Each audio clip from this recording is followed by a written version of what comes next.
We will see one more problem in the unit 2.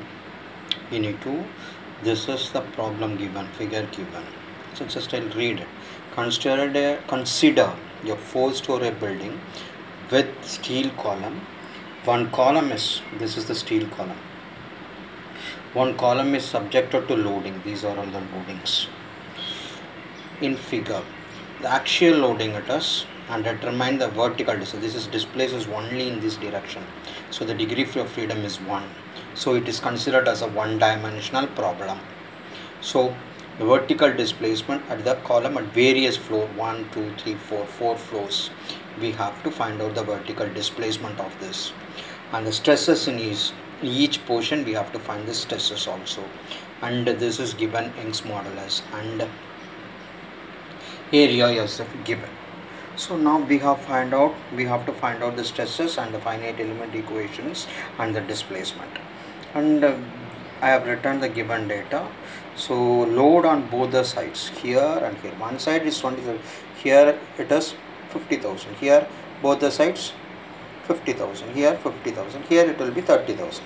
So now this is the nodes 1, 2, 3, 4, 5 nodes are here, 5 nodes. So the element, first element, one from here to here, first element, then second element, then third element, then fourth element. So 4 elements, 5 nodes. So always the node will be +1 in the bars. So the load on, see, that's what I have written. The load on 25,000 into 2, and this is 30,000 into 2. Both the sides the loads are there, we are adding up. So vertical displacement of the column, we have to find it out, the stress in each portion of the elements. So first you know that the bars, what is the finite element equation of the bar, that I have read. First I am applying for element 1, AEL1, 1 minus 1, F1, F2. So this AEL1 we know, this I am writing here, and this is also, and I am simplifying this. So I am simplifying this and then writing it.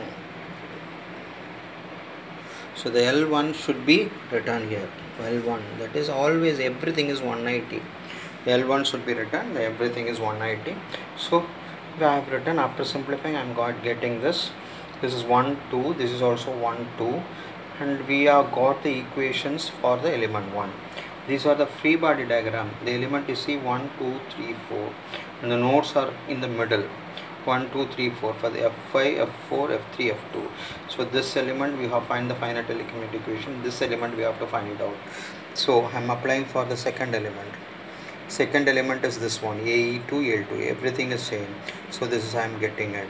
So this is nodes 2 and 3. So element 2, element 1 nodes on the 1, 2, and element 2, 2, 3. Element 3, 3, 4. Element 4, 4, 5. So the nodes are given. This is for 1 and 2, 2 and 3 for 1 and 2 for 1, 2 and 3 for 2, 3 and 4 for 3, 4 and 5 for 4. So these are all the nodes descriptions in this, nodes and element description in this figure. So I have got this according to the node, it is 2, 3 for element 2. So I have got this. This is third element, this should be 3 and 4. This is 3 and 4. So this is 3 and 4. I got this element 3 equation. Now how many elements are there? 4 elements. The last element is this one, F3 and F4. So I got this equation. Now we are in position to assemble it, completely assemble it, F1, F2, F3, F4. Then you got this finite element equation. Stiffness matrix, displacement matrix, force matrix. We know the forces. All the forces are given except F1.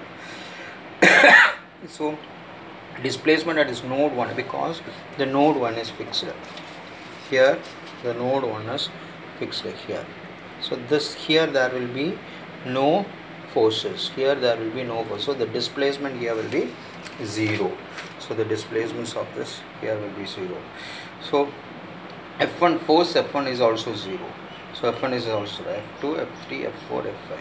So the displacement at this point, sorry, F1 is here, this one, this is fixed, sorry, this is fixed, and this will be 0, sorry, very sorry, this will be 0, and F1 is also 0, we are not given, sulfide is neglected, so the F1 will be 0.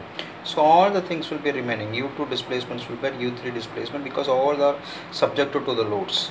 So the loads are given F2, so everything is written, and here, so displacement on node 1 is fixed, u1 is equal to 0, u2 is equal to u2 is equal to u2 is equal to u2 means it has a displacement, u3 has a displacement, u4 has a displacement, so this is the value. So I have got this. So all these values should be substituted in here. So I have substituted. So see, first the u0, so this column can be strike off, so I have striked off this column, you got this. Now multiply this, 6.93 times 2 u2 minus 1 u3, that is what is equal to 50,000. That's 6.93 10 to the power of 6 into minus 1 u2, 2 u3 minus 1 u4. So this is 0, this will become, so in that way multiply, you got this, all this equation, and you are getting this equation in this way, you are getting. So solving this equation, solve all those 6, 1 2 3 4. So this equation 1, this equation 2, this equation 3, this equation. First solve this 4, then substitute here. So back substitutions, if you go, you can equally solve this algebraic equation, and you will get u2, u3, u4. So I got this value. So I got this value, u1 is what, u2 is what, u3 is what, u4 is what, u5 is what. So on algebraic equation are solved. Now we have to find out the element stresses.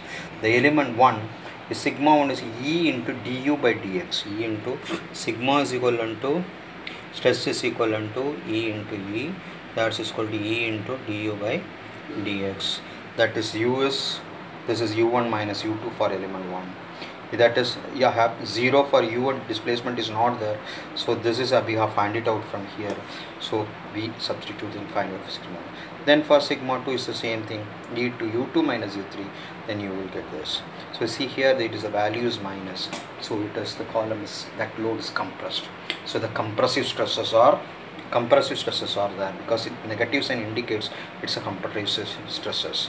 So next we go for element 3. The element 3 is E3, u3 minus u4. So in that value, if you substitute here, you will get this value. This value sigma 3 is equal to minus, even this is compressive, or even might be on looking into that problem itself, we can understood it as a compressive stresses, compressive forces. Then due to the compressive forces, there will be a compressive stresses. So these are all the values. So this is the way we have to get the division of element and the node is very important. Then if at rest all, apply the equations and find it out. Apply the equation and find the global stiffness matrix and find it out. The stresses should be found out for each and every element.